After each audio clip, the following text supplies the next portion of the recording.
Hey guys, and welcome to the 7th episode of the Kick Out at 2 podcast. I am the Wilkman, Christopher Wilkins, here with Righteous Jesse Butler, as usual. How's it going, guys?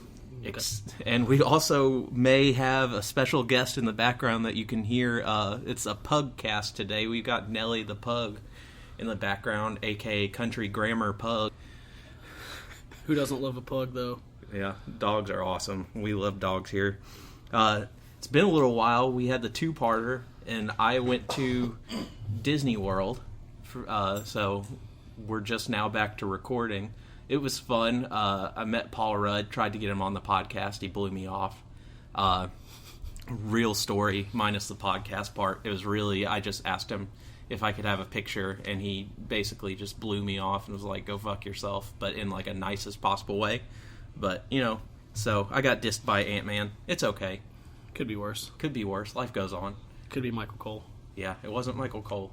No, you could be Michael Cole. Oh, I could be Michael Cole. Yeah, that's worst case scenario. Yeah, that's worst case scenario. We're going to do a Survivor Series recap for you here.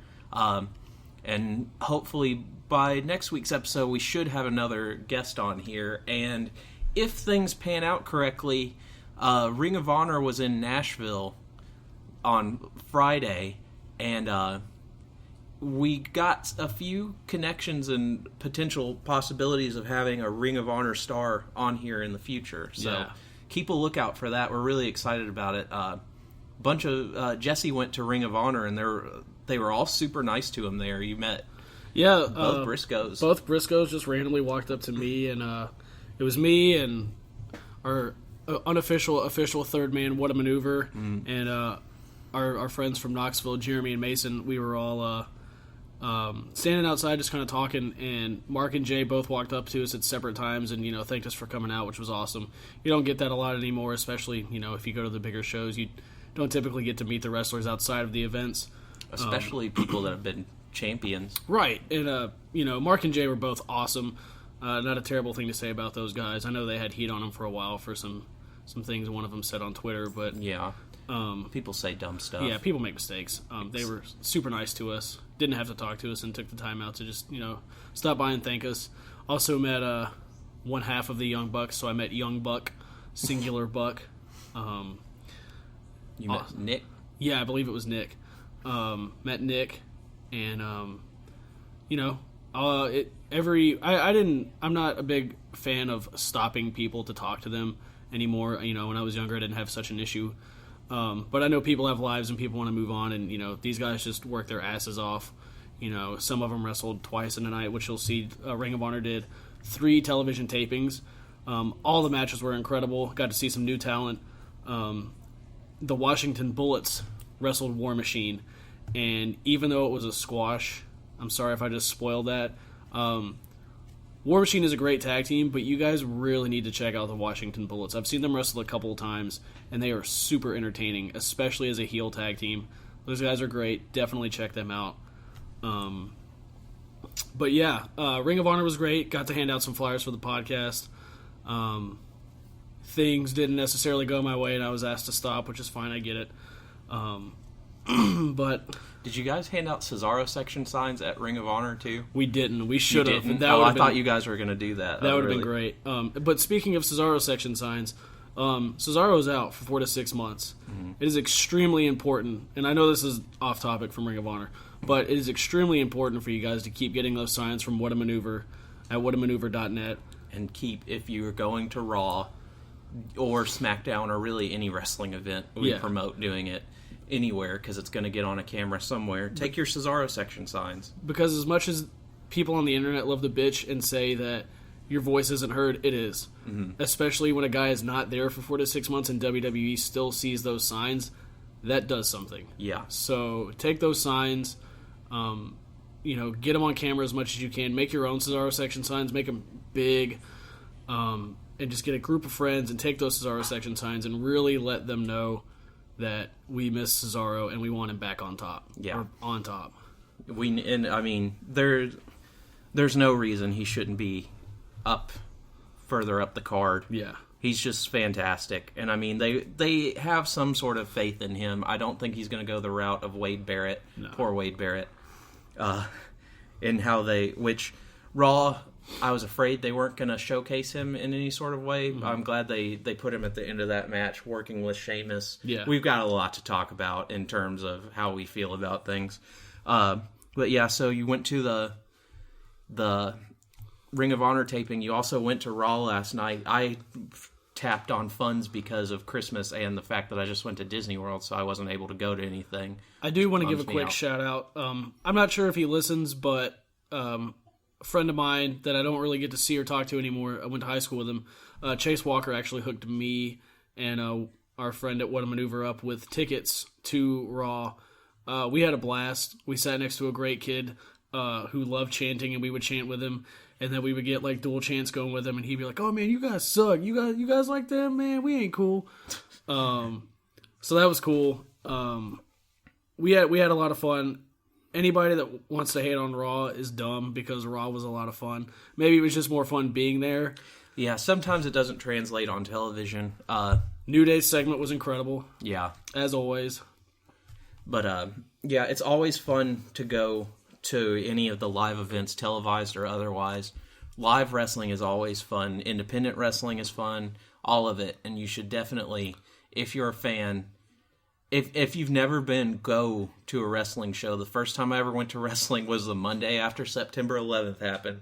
The most patriotic thing I've ever done in my life. And it was awesome. I actually just realized that we're getting Raw and Ring of Honor in February again. Man, it's like they're ghosting them. Yeah, they're just running the same crowds, which, I mean, I have the money to do it, so I'm going to. Yeah, and it's not like they run on the same night. So. Right. But yeah, Raw was fun. We ended up passing out like 300 Cesaro section signs last night, so that was crazy. Passed out more flyers for the podcast. If you got one of those flyers and you found the podcast through one of those flyers, feel free to reach out on Twitter at KOAT Podcast. I wrote it down so I wouldn't mess it up this time. We also have the Facebook. You can just search Kick Out at 2 and it should come up. Feel free to let us know if that's how if that was effective, because yeah, and we'll have some merchandise here shortly. I believe we're talking about getting buttons made, right? Buttons, maybe some stickers, maybe shirts down the line. Yeah, hopefully some shirts down the line. What was I gonna say? It pertained to the flyers. I don't know. It just fell out of my head. I'll get it back. I'll get it back later. We can get it back. That's a Ninja Turtles movie reference. So yeah, we had Ring of Honor. Ring of Honor was a lot of fun. Survivor Series was on Sunday. Yeah, we could have gone to Survivor Series. It was only in Atlanta. I didn't realize it was in Atlanta. I thought about going for a while. Oh. I didn't plan on going to Raw, really. Like, I thought about it a couple months ago, and then the opportunity just came up to go.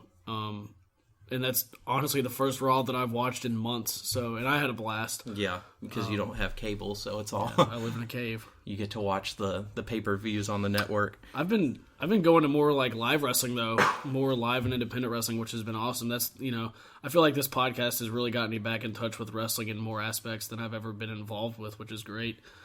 Even if some of the promoters aren't the best people. Yeah, you still get to do stuff and see wrestling and support wrestlers.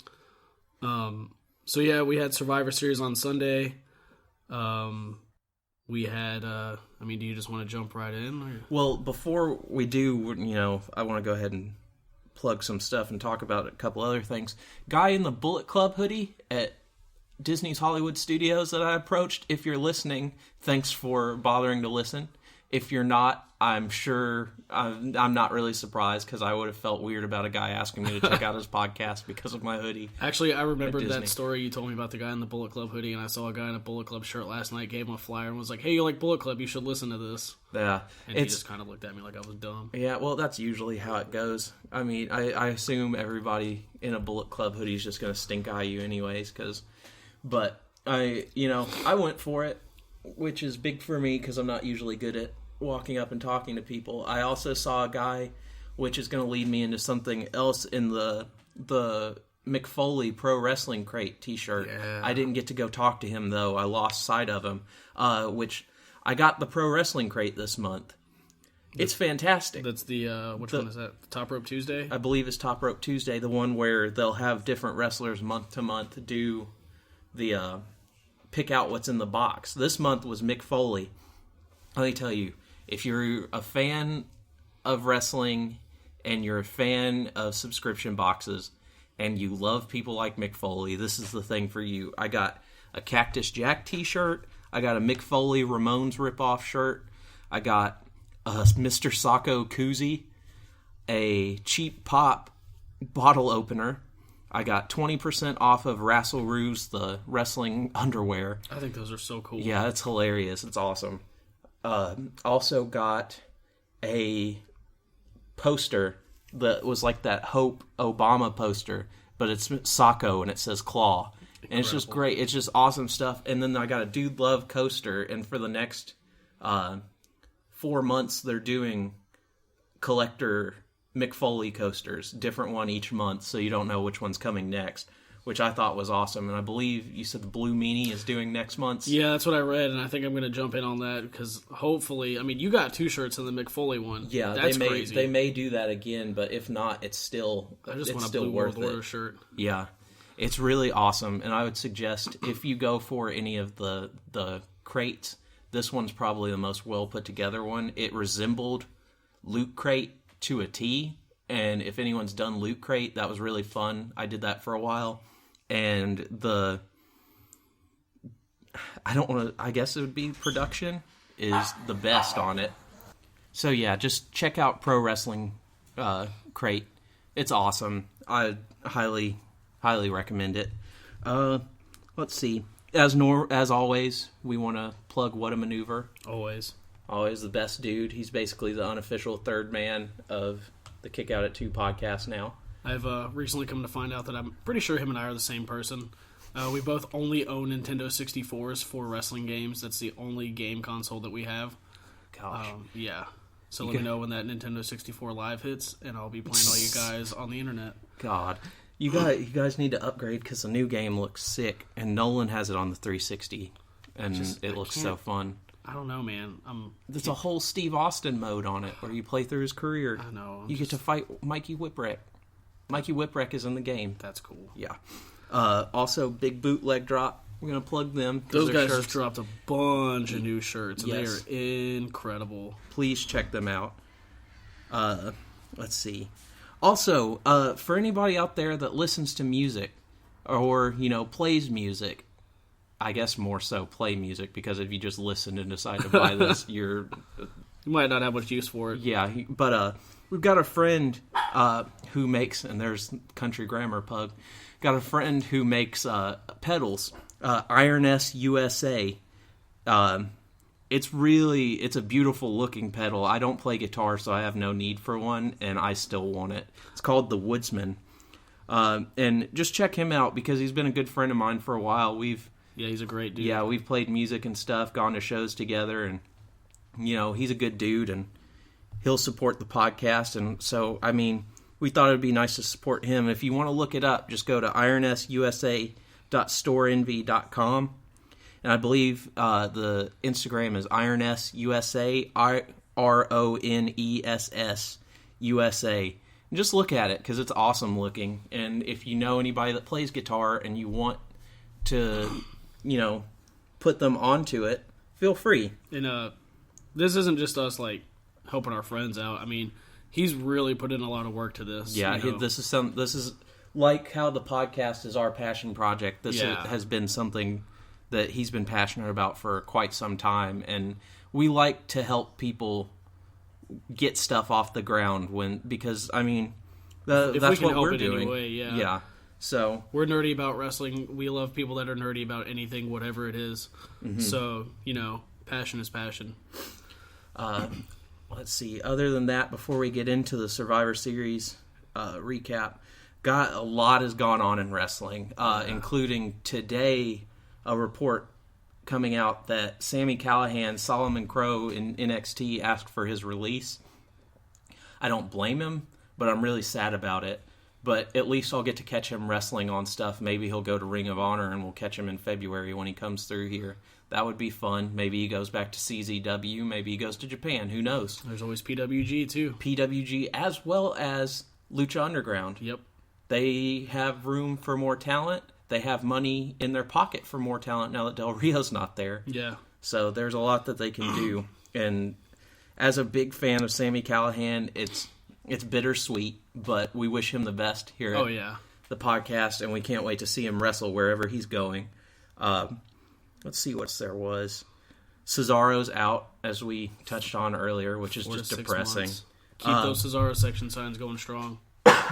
There's news that Sami Zayn is very close to being back. He's booked, I believe, on the London NXT tour. I don't know if it's just a personality or if he's going to be, physically able to be there. Hey, it's another face for the roster right now. Yeah, and that we miss Sami Zayn, so we're excited about that. WWE signed La Sombra. I don't know how to say it. I'm very bad at that kind of stuff. That's a big get, though. Yeah. That's a big get internationally. Let's see what else has happened. Oh, Japanese wrestling is at a weird place right now because New Japan and all the bigger companies are fine. But from what I had read somewhere, they kind of are having trouble with a recession. And so some of the smaller companies like Noah and All Japan and stuff they don't have the money to just contract guys specifically to them anymore. Right. And I've heard there are a couple wrestlers who have stepped away. That sucks for Japanese wrestling. But in my mind, this could be a good time for WWE to go start handpicking some talent internationally that they could make their own.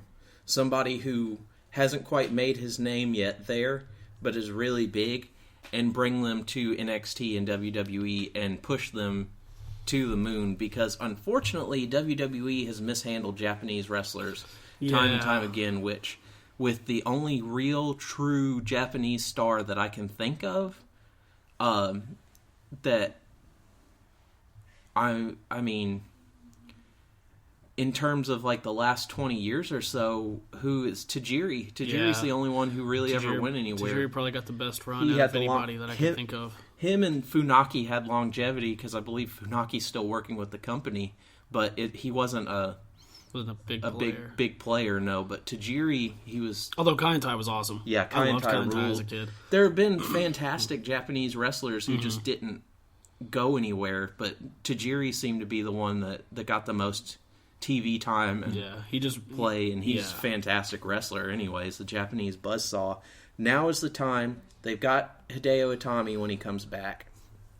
If they wanted to push Japanese wrestlers to have a Japanese star for when they go back in the market, instead of just, them being excited about John Cena and Brock Lesnar, and pull in these New Japan type fans who want something different than just the WWE style and want to see someone from their country do well, I think this would be a good time to kind of scout Noah and All Japan and these places where these guys aren't going to be making the money that they could have before, and maybe kind of flash a couple dollar signs their way and get them to the big show in America, not the Big Show the wrestler.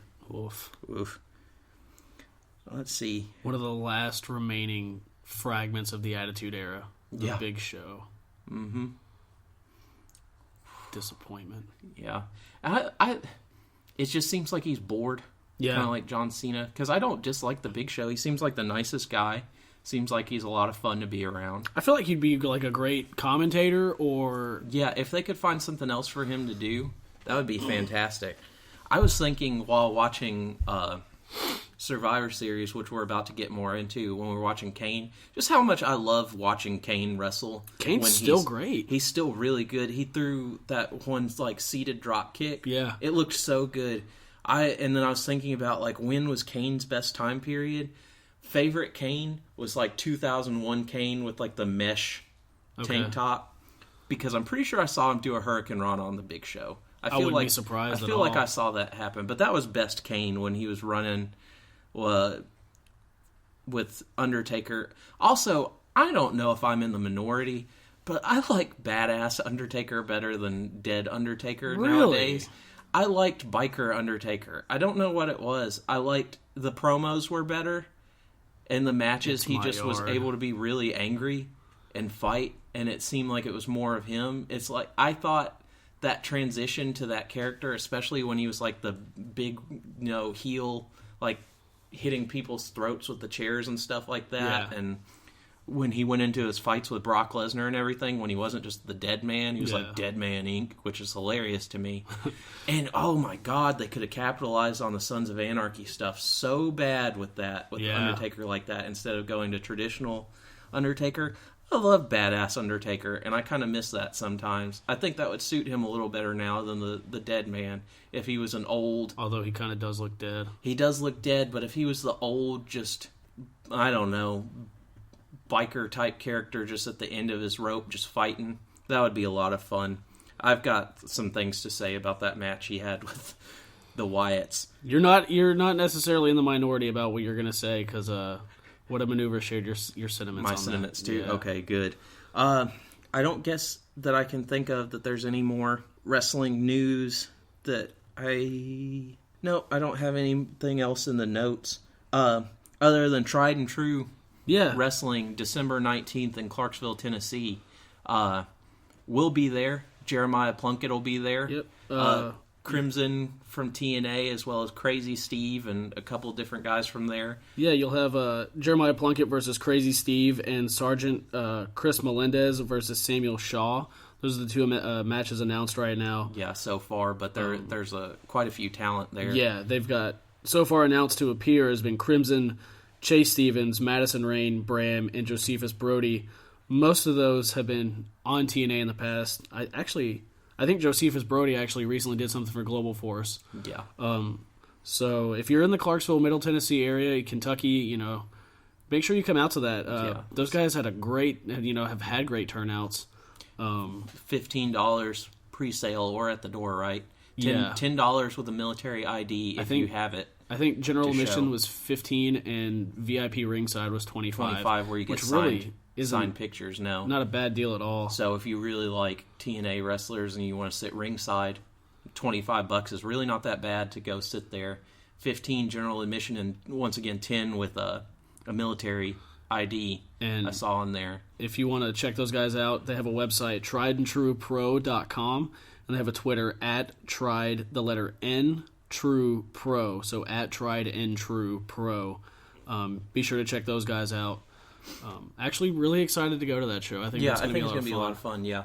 Plus, that's when everybody will be off for Christmas break from schools and stuff. So it's just going to be a good, go see Star Wars on the 18th. Go see Tried and True on the 19th. Going to try to snag some interviews while we're there. Yeah. See what we can do. We can at least talk to Plunkett again. Yeah, that's always fun. Yeah, that'll be a good time. So let's go into Survivor Series, and I'm both excited and not excited to do this because I had some issues with it. The pre-show match, glad to see Goldust back. Yeah. Obviously, that was going to be Cesaro's spot, which upsets me that he was going to be on the pre-show. Mad that they didn't announce any of the traditional Survivor Series matches ahead of time. Yeah. Fun little inoffensive match. I'm upset anytime I see The Miz on my television. Yep. It was what it was. Moving on.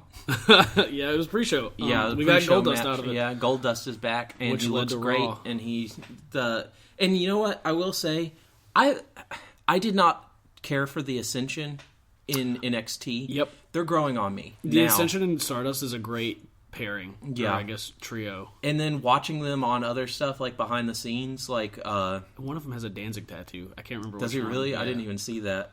Well, that rules. I've kind of become more of a fan of them, seeing them on... What was that? The Swerved. That show... I have yet to watch that. Oh, it's really funny. You need to watch it. It was good. Seeing them on that show, I enjoyed them a little better. I believe Bram actually used to be one of the Ascension before they let him go. Maybe. For all of his issues that he's had. Yeah. But, so, yeah, I like the Ascension now. They're getting a thumbs up from the Wilkman. Yeah. And I hope they get more of a shot. Hey, it's another tag team. Tag team wrestling is booming right now everywhere. Yeah. Even if they're not like a prominent tag team, it's still a tag team to throw That's in the true. mix. Was it the Dudleys that were in that match, or were they even on Survivor Series? Were they in that match with Goldust? That's how that match went, if anyone's wondering. Right. I don't know even if the Dudleys were on the show. I've already forgotten. I didn't write down about the pre-show match. So I don't think I did either. Yeah, which tells you about how the Dudleys have been doing in WWE. Del Rio Roman Reigns match was awesome. Yeah. It was really sick. Once again, Del Rio typically doesn't put on a bad match, and Roman Reigns just keeps improving. Yeah. Roman Reigns has been, he's improved leaps and bounds since, I would say, that Daniel Bryan match before WrestleMania and on in his match at WrestleMania against Lesnar. He's been shooting for the stars, and God damn it, he's not missing. No. And so, good for him. All the Roman Reigns backlash now, I don't think is warranted. So, that match was great. I thought that was a good opener. Yeah. In terms of the tournament. And it gave the guys a lot of time to rest, too, which was good. Yeah. So that match, really great. Almost a few times tricked me into thinking Del Rio might take it. They had some really good near falls in that match. Yeah. So, yeah, good job on both those guys. I don't like the direction that Del Rio's character is going in, but I know no matter what, his matches are going to be great. So, yeah, and we get Zeb Coulter on TV, which is Yeah. always cool to see, Yeah. even if it's not the best content, I guess. yeah, because I did groan when Swagger came out. I don't hate Jack Swagger. I just don't. Jack Swagger is not someone who needs to be in the limelight by himself. The only time I've ever liked Jack Swagger was when he was with Cesaro. Big surprise there. Yeah, he's a little clunky.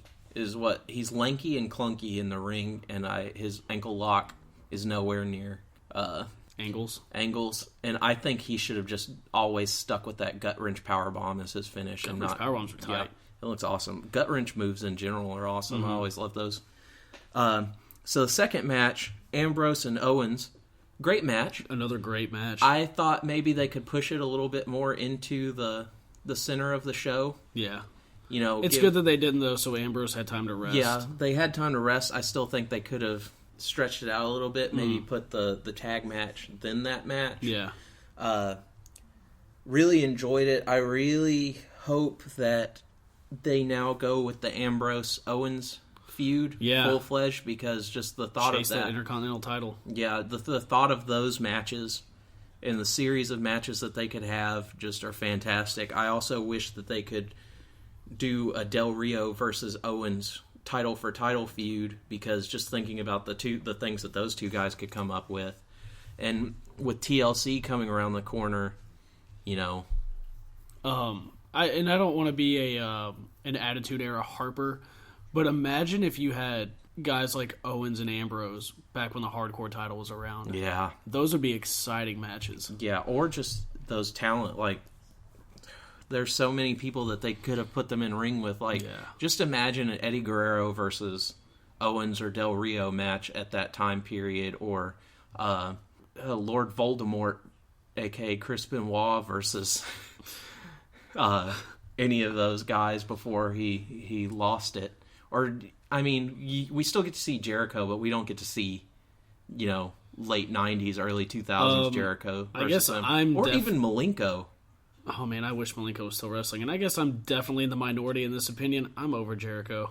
I don't mind when Jericho shows up, and the tease to a Jericho versus Ambrose feud intrigued me, but I don't want to see Jericho wrestle all the time. No. And I don't want him to be in any sort of I don't want him major to be in a, thing. I don't want him to be in a prominent storyline. Other than with Ambrose, because I feel like their styles would mesh very, very well. I'm okay with Jericho showing up from time to time, because he seems like one of those guys that's more okay with putting over younger talent. Yeah, and plus he likes to wrestle the live events more than television, and so we can respect that. Yeah. But, I don't want another... I don't know. If they could use Jericho to put over Breeze like they tried to use him to put over Fandango, then maybe. But there's not a lot of situations that I would like to see Jericho in right now. Mm-hmm. The Survivor Series traditional match with Ryback and the Usos and the Lucha Dragons versus the New Day and Sheamus and Wade Barrett. So I'm okay with the pairing of Sheamus and Wade Barrett. Yeah. And I love the New Day. Yep. I really wish Ryback had gotten the memo about the fact that they were all wearing the same outfits, and he wasn't. And you're about to get a lot of complaints out of me. I'm just going to go ahead and shoot it off now before it gets to the main event. So this match lost steam real quick. Yeah. I was watching it, and I was excited that the New Day was there, and then at some point, the New Day were gone, and the match was dead. And I thought it was funny that they left Sheamus on his own, and I thought, oh, they're going to have Sheamus win and take these people out after he's still done this silly bit, which just gives me a headache about him saying getting jiggy. And that was awful. It's not fucking funny. It's 2015, and this guy's your Money in the Bank holder, and then eventually, by the end of the night, spoiler alert, you had him win the WWE Championship, and you have him say something so fucking stupid like that, to where like it was like a record stop at a... That feeling had to be intended, because... It's just so bad. It was so... I had douche chills. Yeah, it's... secondhand embarrassment. Yeah, it was bad. And then my complaint here is that I thought they were going to have Sheamus beat, Ryback and Kalisto and I believe it was Jey Uso. Yeah, one of them still in there. I get the Usos confused. I know which one is John from Total Divas, which I've watched with my wife, but I don't remember his gimmick name ever. So I thought he was gonna, fight back and come out on top because nothing but babyfaces had won to that point in the night. He didn't. He took a finish from 3 different wrestlers. Mm-hmm. He got pinned by Ryback. Mm-hmm. The man that later in the night you decide to be your heavyweight champion got pinned by Ryback, who, bless his heart, doesn't understand. Like, Ryback is very athletic. Mm-hmm. Yeah. And he has the potential. Like, it's there. It's like something just doesn't fire in his head and it doesn't click. He's the same guy who said that he could be the John Cena in John Cena's absence, and so that Monday night he came out with a beanie and a Ryback necklace and a shirt and started shilling to the crowd, which just embarrassed me for him. And that's the guy that you just had pin clean the man who would later become your champion at the end of the night. That's wrong. That's completely wrong. That's wrong in all aspects. And it's embarrassing. So that's what I have to say about that. I will say the part of that match that really stuck out to me, and it was just the quadruple plancha, I guess, to the outside, and then Ryback just diving, balling everybody off the top rope. He takes risks, and I think he potentially is a better wrestler than he has shown. Yeah, it's Ryback's... It's like he's hiding it. Ryback's either scared or just a step away from figuring himself out, and if he can get it, I think that he will have longevity in that company and be able to do some things with himself that nobody expected him to be able to do. But right now, the Ryback is not there, and you just had him pin your, at the end of the night, champion clean, which was the wrong decision. So after that, let's see. I mean, I get where you're coming from on that, but at the same time, Sheamus did take 3 finishes. Yeah, that's the only thing. That's the only thing that saves that. But he took a finish from Kalisto, who's half his size. Yeah. And Kalisto beat Ryback. Yeah. He took a finish from one of the Usos, who just came back from injury and is kind of the less thought about Uso. Mm-hmm. So 2 mid-carders. And then Ryback, who's at that upper mid-card area, he took a finish from him, which is the only one who should be strong enough to beat him. But Ryback hasn't beaten anybody like that clean. Yeah. And he just beat the champion clean, and there's no reason for... That won't translate. There won't be on Monday where Ryback comes out, which I almost wish that they would have him stake a claim to pinning Sheamus and make it a triple threat TLC match. One, so that it gives Roman Reigns the chance not to win yet and carry it over to the Rumble.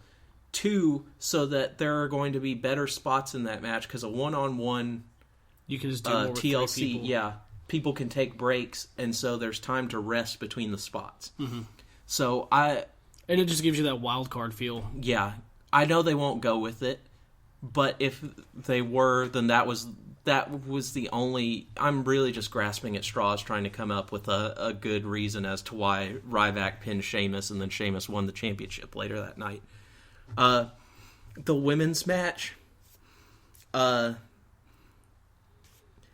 something wasn't clicking from the Monday Night Raw match that they just had. I believe was better. Something wasn't clicking there, but it wasn't a bad match. I don't know if it translated this way on TV, but live on Raw, that women's match just looked vicious. Yeah, they've been very, very aggressive. I think they just want to be seen in the same light as men, and I think they have, but I think Charlotte is a failed experiment, if I'm being dead honest with you. I agree. I think they should... I mean, I get why they did it, but I don't think she should have been as attached to the Flair name. No. I get it 100%, but let it go a little bit. Yeah. She's wooing, she's strutting in the middle of the ring. Let it go. That strut killed me. We know he's your daddy. We don't care. Yeah. You're still not better than Sasha Banks, and that translates to the crowd. A lot of people took issue with them using her brother's death in the storyline last Monday before the pay-per-view. I joked with What a Maneuver on Twitter. I told him I thought they didn't go far enough. I was hoping to see Reed's casket with Katie Vick. Oh, wow. I'm just joking about that. But really, it doesn't bother... Stuff like that doesn't bother me. Like, they've handed us so much more offensive shit like Mae Young. Vick. Well, Katie Vick, or like Mae Young giving birth to a hand. Like, stuff that just insults all of our intelligence. Or Mae Young being topless. Oh, God. Yep.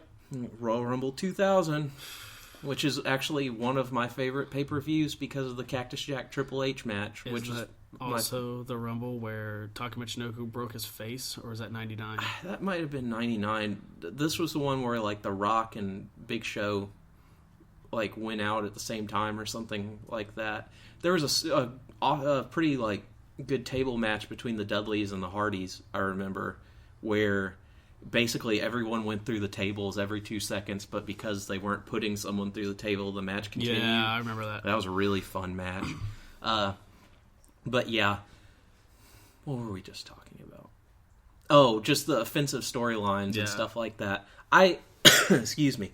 I don't mind stuff like that. I didn't mind when CM Punk rubbed himself with the ashes of Paul Bearer. I didn't mind when CM Punk said he killed Jerry Lawler because Jerry Lawler had a heart attack. It's wrestling. Like, you want the Attitude Era, but then you get upset about like them saying stuff like, that's gone too far, but we want everything to be a shoot. Like, shut up. Watch TV.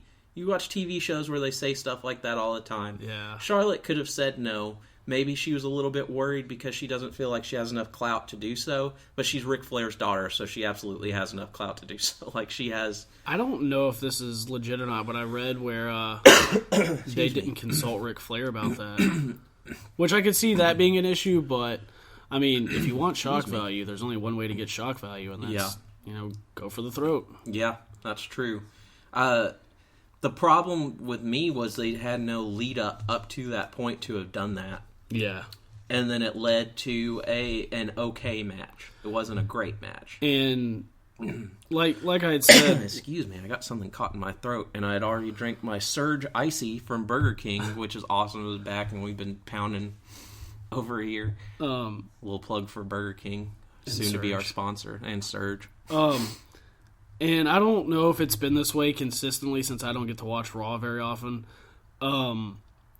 But last night, it really seemed like Paige was way more over than Charlotte. She is. One, Charlotte can't talk. Yeah. Charlotte looks like she's going to cry at all times, and she's too busy. Charlotte doesn't know how to be a babyface. Nope. At all. I think she'd be a great heel. She could be. She has been. Speaking of heels, I have somebody I want to talk about and give her actually a lot of credit, but we'll get into that. Okay. So, yeah. I think Charlotte, babyface, Ric Flair's daughter, not going well. I think they need to change that. I think they need to drop the title to Paige and have her face Sasha Banks or Becky Lynch, who wrestled on Raw, and there were "Let's go Sasha, let's go Becky" chants back and forth. They didn't have a very long match. I'm pretty sure What a Maneuver and I started most of those. That's awesome. Yep. I know Mick Foley complained the match wasn't long enough on Agreed. Raw, and that's true, but it was good for what it was, and it was quick. And it got him TV time. And they're going to get there, and we're going to get Sasha as our reigning, defending champion. Here's the thing that people don't like to take into consideration. TV time is great for anybody who gets it. Yeah. Even if your favorite wrestler is just out there doing something like Talk is Jericho or something. I mean, remember when Sandow was just getting on TV and he was getting over no matter what? Yep. Now Sandow's not on TV and it sucks. Yep. And I don't know who he has heat with, but they need to fix that. Fandango was getting over, not on TV anymore, non-factor. Yep. There are wrestlers that they're not going to be the main guy, but if they're on TV, then they're on TV. But it's great. And that gives them a chance to sell their merchandise. They see that people like them, and then they get on TV more. Yeah. So Sasha and Becky being on television at all on Monday was a good thing. Yep. Let's see. Let's go back to Survivor Series. I feel like I'm missing a match. Women's match. I don't know. I feel like I've lost a match somewhere in there. What was the match you were going to go with? Well, next would be Tyler Breeze and Dolph Ziggler. And here comes my praise. Summer Rae as a heel manager is amazing. Yes. It's honestly one of my... Her and Breeze as a pairing is probably one of my favorite things in WWE right now. They are... Because it's so perfect. She just has... I've said it before, she just has the most bratty, stuck-up face, and the way they complement each other is great. Yes. Tyler Breeze is one of the best workers on the entire roster. Oh, the Undertaker match. We'll go to that after this. It may have fallen after this. Tyler Breeze is one of the best workers on the roster. I don't like that he's doing the unprettier as a finish. Yeah, I don't like that finish. I love the finish, but it's the unprettier. It does. I don't. And I feel like he's capable of doing something way better. Yeah, his beauty shot where it was just that kick that I can't think of the type of kick now, what to call it. I thought it was convincing as a finish because it came up so quick that he'd hit him and they were down. I can understand Vince being like, "Oh, I don't like that," and then them having to change it. I wish he would have gone with something else. I've never liked the. If anybody wants to understand me on the Kick Out at 2 podcast, I don't fucking like Edge or Christian. Yeah, I'm not a big... I never did. I love it. I don't fucking like Edge or Christian. I did. The only things I ever liked that they did were their like stuff with Kurt Angle backstage. Yeah. And then when Edge was like a mid-card star, which I felt he never should have gone past. He should have just been Intercontinental Champion level. Nothing else. I don't think that he deserved ever to be heavyweight champion. I thought that Matt Hardy got the Raw deal out of all that Lita bullshit. And took it like a champ, too. He did. You couldn't have me work anybody at that angle. No. When it's real like that. But I thought Edge, back when he was wrestling Kurt Angle and stuff like that in like the early 2000s, that was the best of Edge. And I thought once he stopped using that Impaler DDT and stuff like that as a finish, and started, he was just gone. He was downhill. Rated R Superstar could suck my nuts. Rated R Superstar was the Nickelback of wrestling. Yes, that's the best. Yes, Edge was the Nickelback of wrestling. I literally, when they started showing promos for the network where it was going to be Edge and Christian, I just went, fuck Edge and Christian, man. And it's nothing against, Jay Riso as a wrestler, because Christian was a good wrestler. Yeah. But I actually enjoyed him more in TNA. Yeah. He figured out what he was and got to do better there. Yeah. And I liked him better without Edge, but unfortunately he's going to be Edge and Christian forever. I never liked that Captain Charisma deal either because I didn't feel like he was that charismatic. But I really did love his entrance when it sounded like Bohemian Rhapsody and they did the shower awesome of music. gold. That was my favorite entrance when I would go see it live and watch the shower come down. Yeah. I really did enjoy that. Undertaker and Wyatt match. The Undertaker entrance was actually pretty cool. I was hoping, you know how they had that like coffin that showed all this stuff? I was hoping they would rise and put him into it and he would step back and it would close and then he would come up from the ring. I really wish they had done that. Whoever was doing the production for that, you came close. You almost had it. That was like Disney level production, but you just missed that one step that I went, oh, he's going to go in the coffin and then come out in the middle of the ring. Nope, you missed it. And so if I thought that, someone else thought that, and you look stupid. I'm just kidding. But the match, I thought that was really... I didn't expect Bray and Harper to be in it. No, I really thought I thought they were going to further the angle, and Bray was going to stay out of the match. Yeah. I liked how they did it to like get rid of Rowan in the match, and then they put Braun Strowman, who took a hard table bump. Yeah. That table didn't want to go at first, and he took that bump like a champion because he went too hard. Shit house. He is. He's so big. Luke Harper is the most underutilized wrestling talent on the roster. I would say, as far as just being overlooked for all the things they could do, he's like top 3 misused talent on the roster. I'd say him, Big E, and Titus O'Neil, which Big E, as a star, is up and running, but people don't think about how good of a wrestler Big E is. Big E, I think, within the next couple of years, will be a main event level star that's putting out 5-star matches. I watched a match on WWE Main Event where he wrestled Seth Rollins, and it was awesome. Just fantastic match. Just in, middle of a Wednesday show or whenever it came on. Yeah, Big E... I'll always go back to this moment when Big E won the Intercontinental Championship in Nashville and the place exploded. Yeah. That's a testament to Big E. Because he wasn't even super over then. No, they didn't know what to do with him. And Big E is the best. I can't wait until he's finally... I feel like he could be the first African-American WWE champion. I keep putting it out there into the universe so that it'll happen. I would not be mad at that at all. No. And I really like Titus O'Neil also. God. That's what was funny. He was in that match with Goldust. Yep. And I was like, oh, here comes Darren Young. And they left Darren Young out, who, on the flip side, as much charisma as Titus O'Neil has, Darren Young has none. He is the most boring wrestler on the roster. I feel like Titus O'Neil is just like WWE dad. Yeah. And Titus is great. I love watching Titus O'Neil. He's not the best wrestler. He's really good though for his size and what he does. He can do a match. He can work a match. And what he lacks in ability, he makes up for in charisma. Yeah. You're not bored watching Titus O'Neil ever. And I feel like he's not really afraid to take a risk. No. Which we jumped around because we were talking about Undertaker and Luke Harper and Bray Wyatt. The match was okay. It was better than I expected. Mm-hmm. Kane showed a lot of fire. I think he was really excited to be out there with Undertaker wrestling that match. And we love Kane here. Was not happy with the finish. I thought Kane should have taken the pin. And then the feud moved on a little bit. Because if this is Undertaker's last year and he's going out at WrestleMania, I felt like he needed to just consistently go out. Yeah. So have a couple matches. And Bray Wyatt and them, they need the win. They at least had Harper get pinned. Yeah.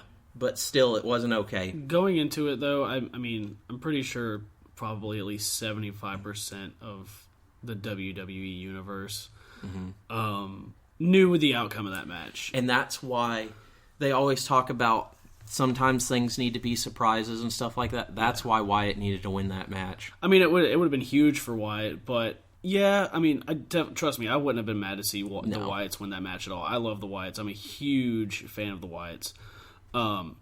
But Undertaker's 25th Survivor Series, it would have been a huge upset. Yeah. Which would have been good and bad. It would have got the Wyatts heat. Yeah. I think it would have been worth it to build I think if anybody's earned, the chance to go out on top, it's the Undertaker. Yeah, and I'm not mad at that. Also, I would like to go back for a second to the Ziggler and Breeze match because we had so much praise for Tyler Breeze. Yeah. I heard it said on the Sam Roberts podcast that Tyler Breeze is Dolph Ziggler if Dolph Ziggler was a wrestler in terms of like having an actual gimmick. Yeah.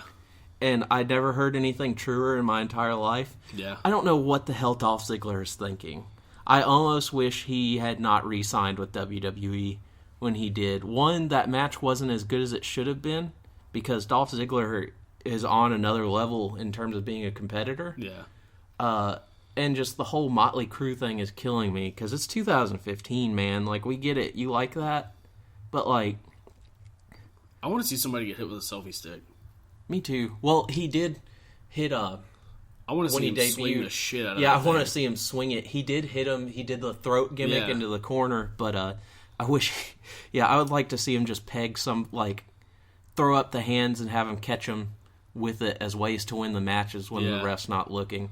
Or even just, like, slide between the legs and bring it up as a low blow. Yeah, that would be good. And that would be a lot easier to do. Yep. Because, no headshots. Okay, so here we are at the main event of Survivor Series. I have a funny story about this main event. Ambrose versus Reigns. Match exceeded my expectations. Yep. They have really good chemistry, and I would like to see that happen again down the line. I saw a lot of people complain online that the finish happened too quickly. First, I would like to say that Ambrose kicked out of a spear. Hasn't happened before. Second off, those guys wrestled 2 matches. Yeah, they'd already wrestled 2 matches. They were going to be tired. Thirdly, I loved that it just finished. Yeah. Because that made wrestling feel real again. When he hits him, spear, 3 count, match over. It was like when Brock Lesnar hit that third F5. Yep. And you didn't expect it to be over, and it was over. It was a spot. Ambrose runs, kind of turns off of the turnbuckle to run and clothesline him, hits with spear, out, 3. And it was awesome. I thought Roman Reigns winning was fine. I don't have a problem with Roman Reigns as champion now. His promos have been getting better. The less they have him say, the better. His in-ring work has spoken for itself. Mm-hmm. He could do a few less Samoan drops in a match. Otherwise, he could find something to plug in and place those. But he's comfortable with them, so... Yeah. Otherwise, he does stuff in the ring now that he wasn't doing before. He works very, very hard, and I believe that as a babyface champion, you only at this point have one other option than him, and that's Ambrose. Yeah. I assumed something shady was going to happen after the match. Sheamus winning was not the right call because Sheamus is dead in the water. Cashing in the Money of the Bank, other than it getting off of him, which I got really excited when the New Day left mid-match because of Big E being hurt after they argued about Big E tagging himself in, that they were going to go with the match for the briefcase between Big E and Sheamus. That was fantasy booking in my head that came up really quick, and I wish that had happened.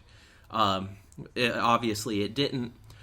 I was worried about Raw. My worries came into fruition because Sheamus came out and had a terrible promo, and he was still acting goofy instead of acting like a champion? Yeah, a champion, mean son of a bitch like he should. The only good thing that comes from this is that Wade Barrett and Rusev are getting TV time as monster heels that are going to be by his side. I would rather see Rusev as a heel champion than I would see Sheamus as a heel champion. Here's the thing. They hot-shotted the shit out of that belt off of Reigns. Mm-hmm. Seeing Reigns cry at the end of the pay-per-view gave them a nice bit to work with. Sheamus definitely played to that. And it showed that the fans want somebody else to be the champion more than Sheamus, that being Roman Reigns. Yeah, because he got a very good reaction on Raw. I think it helped Reigns more than it hurt him. It definitely put the crowd more behind him. It helped Reigns more than it hurt him, but I think it hurts the product. Yeah. But, like I said before we started recording, there's the possibility of Sheamus and Lesnar. Yeah, that's true. That'll be brutal. And I'm not high on Sheamus. I don't want him as champion. Obviously, I don't have the book, so I'm not booking. But this is a real test for Roman Reigns. Yes. Sheamus has a lot of naysayers. This is where we see if Roman's worth his money. Mm-hmm. And I hope for the best for Roman Reigns. I think he's got a very bright future. It's no secret that WWE is very high on Roman Reigns. And this is where we really see if Roman, if all his work's going to pay off. And I'm going to throw in some fantasy booking before we get out of here. In terms of where I believe the product is going, this is me guessing, and also me saying what I think we should see. Rumors are it's going to be Cena versus Undertaker at WrestleMania. Mm-hmm. So we're not going to see Cena versus Reigns. Maybe, but we could. Since Reigns is going to be fighting Sheamus, I think that he should wrestle Sheamus through the Royal Rumble. And Reigns should go over on Sheamus at the Royal Rumble and become champion. I think that Triple H should enter himself into the Royal Rumble and win, and then put over Reigns at WrestleMania like he put over John Cena and like he put over Batista. Mm-hmm. Because he and John Cena and Brock Lesnar are the only 3 stars that can put over someone and make them mean something right now. Now, another bit of fantasy booking. The roster is severely depleted. They need some stars. They need to bring Daniel Bryan back. Mm-hmm. But they also need to start airing vignettes for Finn Balor and then have him become one of the first 2 entrants in the Royal Rumble. Reason being, Finn Balor will make them a lot of money. Yeah. Finn Balor is immediately eye-catching. Yeah.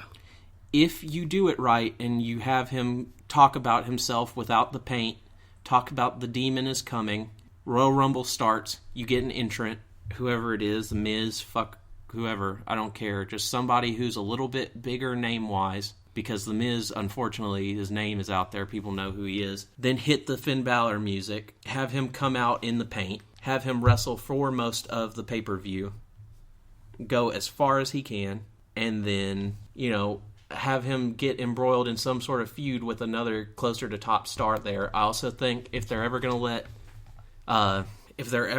to let Samoa Joe on the main roster, the time to do it would be the Royal Rumble.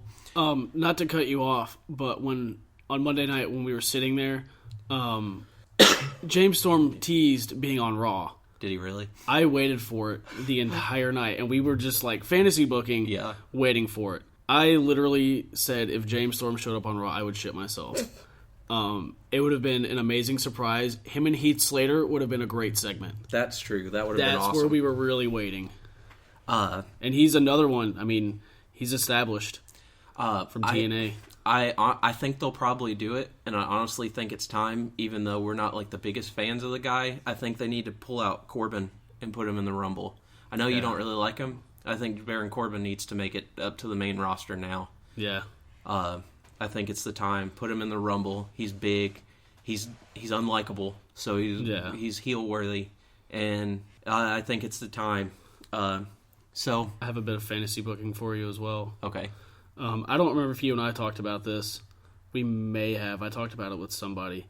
Now, I've been seeing a lot on the internet about, and I'm sure you've seen it too, where everybody wants them to bring back the draft. Yeah. Now is not the time with the roster being so depleted. No. But if they could start making stars, bringing back the draft would be incredible for everybody. You would get your SmackDown stars, which would get SmackDown viewership up, especially since it's going to USA. Mm-hmm. You would get your Raw stars again. There's more opportunities, and there's a lot of booking that can be done with NXT to really fill up the roster again. Yeah. So they would need to add NXT in it for it to be effective. Ideally, what you could do is you could do a tournament on NXT, and the winners of certain matches from the tournament would earn spots to be eligible for the draft for Raw or SmackDown. Mm-hmm. That way you bring up talent, you're making stars, everybody wins. And their storyline progression. And you have the chance to make more stars on NXT because it should be built like a farm. Mm-hmm. Right now, it's its own thing. And that's cool, but you have this whole other, essentially, organization attached to your company that you're really just cherry-picking from. Yeah. Imagine the heartbreak of someone who's really trying to make it to the main roster to become a champion, and then they lose by a heel rolling him up and holding the tights or something like that. Like, imagine Sami Zayn, of all people, trying to get his spot on the main roster, and then someone like Baron Corbin screws him. Foot on the ropes. Anything, he goes up. That further storylines, and that's really awesome. I think they should do that. Yeah, I've put a lot of thought into that, and and nobody's saying the draft is happening, but fantasy booking, if it does happen, that's the way I think it should go. And it makes the titles mean something too. Yes. Have titles, put the U.S. on one, put the Intercontinental on the other, and then have the champion travel back and forth, like when Lesnar was champ. I liked that best. So I guess with that, we've kind of gone all over everything. We're running a little long. We don't want to go too far. We were just excited to talk because it's been a little while. We will soon, probably by the next contest or next podcast. Spoiler alert! Be announcing a contest. So, what I suggest, if you're listening, if you hate Hulk Hogan as much as we do, even if you don't hate Hulk Hogan, even if you don't, I can see it. Yeah, just so we can see it. Take any sort of Hulk Hogan merchandise. Get your pictures and videos ready of you just defiling it. The only rules in the contest: nothing illegal, no wieners, no butts. I'm gonna say poop is okay. I mean, I'm not opposed to butts. Maybe, but I don't know if we'd want to see all certain people's butts that are listening to the podcast. I'm not opposed to butts. I just don't want to see somebody stick Hulk Hogan up their butt, and I feel like if somebody's willing to stick Hulk Hogan up their butt, they win. There you go. I don't tell them they automatically win, because that'll get us heat when they don't win, because there's something more extreme and better. Get your photos and videos ready. When we announce the contest next week with the prize, we'll let you know. We'll let you know the hashtag and when to get it out, and when we will pick a winner. And with that, I think you'll like the prize that we're deciding on. Yeah. So basically, any Hulk Hogan merchandise, action figures, let's just t-shirts. go ahead and announce it. We're already here. Yeah, we will buy you a What a Maneuver t-shirt of your choosing. Yep. Once we've picked the winner. We don't have the hashtag yet. We will have that, and the official contest will start next week, where we will put out the hashtag and everything so that you can tag us in it. We can find it on Twitter and Instagram. And, Twitter and Instagram's the best. I don't want to go through Facebook. Yeah.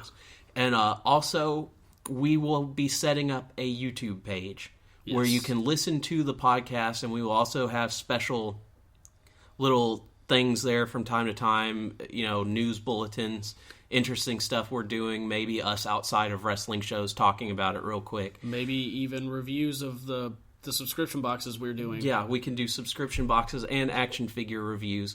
We're excited to finally get onto YouTube. We should have done this from the beginning, but we're excited to get... We're figuring all this out. It's baby steps for us. Yeah. We were just excited to talk wrestling, and people actually listened to it. Even if one person listened to it, it was cool to us. And we realized that it's a lot easier for people probably to go on YouTube to listen to the podcast than go on to SoundCloud or iTunes if they don't have an iPhone and they work Android. Everybody's got YouTube. We're going on YouTube. Yep. So with no excuses. No excuses. So with that, we are going to end this episode, the 7th episode of the Kick Out at 2 podcast. Make sure you follow KOAT Podcast on Twitter. Check out the Facebook at What a Maneuver, WA Maneuver on Twitter. Whatamaneuver.net for the t-shirts. And this is our section signs. At Tried and True Pro on Twitter, triedandtruepro.com. Also want to give a quick shout out to 4-Letter Nerd, a great blog. My buddy Bill is a huge part of it. He listens to the podcast. Great guy. Great content they're pumping out. Go read that if you're nerdy about anything. They cover all topics. Tried and True in Clarksville, I believe at the Wilma Rudolph Center. Yeah, December 19th. December 19th. We'll be there. Come hang out. Come say hi to us. Yeah. We'll have a way to distinguish us. Yeah. And if you've seen us on the podcast pictures, you'll probably see guys in fanny packs with Kick Out at 2 flyers. Yeah, so. we're nice. And another, we mentioned getting merch. We'll be getting buttons probably within a month. So I want to go ahead and say thank you to my good friend Brandon Brains, who runs Fart Museum. He does the best name. Yeah, he does he does like toy mashups. He does buttons. He does a lot of really cool stuff. So check him out at Brandon Brains. He posts all of his Fart Museum stuff. I believe he's even made belts. I think resin belts. I'm not sure exactly. He's made a lot of cool stuff. So check him out. He'll be doing our buttons. Don't be afraid to hit him up for your button needs. Mm-hmm. So yeah, that's all we got, guys. It was great to talk wrestling again. It's been a while. I missed it. Yeah, me too. We got a lot of cool stuff happening. Yeah, Disney was fun, but I'm glad to be back at the job. Hey, anybody that listens to punk and hardcore, my band played our first show this past weekend. We're called Yesterday's Trash. Yes, that is a Modern Life is War reference. So feel free to check that out. We'll be releasing an EP soon. We're on Twitter and Instagram, I think, for some reason. Yeah, you do. I don't remember what I'm pretty sure it's like at Yesterday's Trash TN for both of those. So if you guys like punk and hardcore, check that out. And also listen to Ultraman is Black, because his music rules. Yeah, that's cool. And he's all about animal rights. Yeah. Taking care of stuff like that. And with that, we're out of here. We'll see you guys later. See ya.